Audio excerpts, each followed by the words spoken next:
Diba pa? Ito na yan.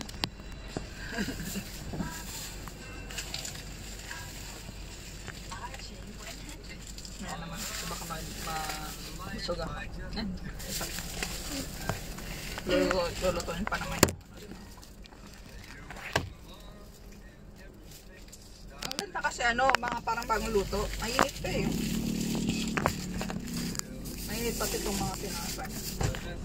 Air fryer na lang ito ng ganita. Siguro, pwede naman. Di ba naluto naman? Para hindi mausok. Saka matanggal yung mantika. Ha? Sinabihan ko sa mamay about sa mantika. Ang baho ng mantika sa mahon, tsaka yung may lasa. Tapos para nagulat siya. Yan pa naman yung ginamit ko sa nuggets. Sabi ko, Kaya pala ganun yung amoy. diba iba? Oo. Sabi ko,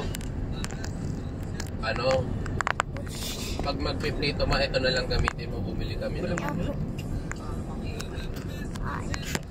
tapos Nakain ko pa.